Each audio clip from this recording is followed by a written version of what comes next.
Buti naman nakalabas ka na, Crisanto. Pinilit nga lang ako nito mga ito eh.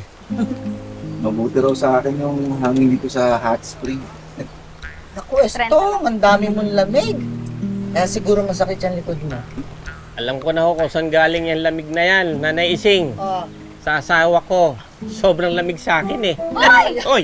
Ano ka ba naman, sweet? Baka may makarinig. Hindi, ikaw naman nandiyan ka na pala. Bibiro lang ako. Ito kasing si Crisanto eh. Tagal lang hindi ngumingiti. Hindi lang kasi ako sanay na wala yung dalawang bata. Sana kaya sila sa Maynila? Huwag ka masyado nag-aalala. Hindi sila pababayaan ng Diyos. Alam mo, Crisanto, ang swerte-swerte mo dahil mahal na mahal ka ng mga anak mo. Katulad ng pagmamahal na binigay mo sa kanila. Eh, wala naman talaga akong ibang may bibigay sa kanila kundi pagmamahal lang. Iyon lang talaga naiwan sa akin ng asawa ko eh.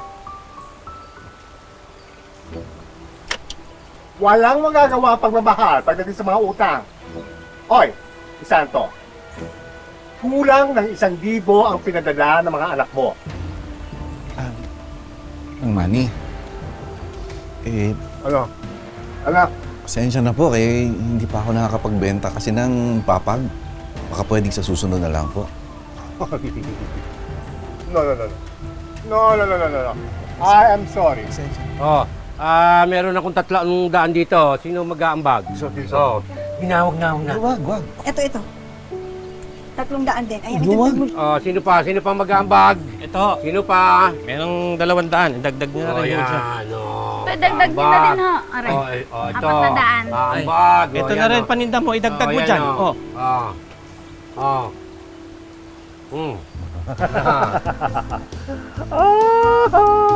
Sobra ng... Sobra ng 200.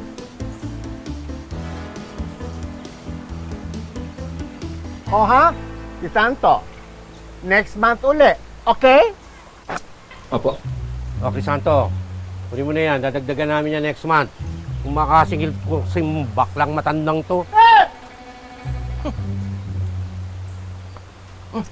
Kamusta na nga kaya yung mga anak mo, no? Hindi ko na alam eh. Hindi ko pa sila nakakausap eh. Maraming salamat ha. Naman.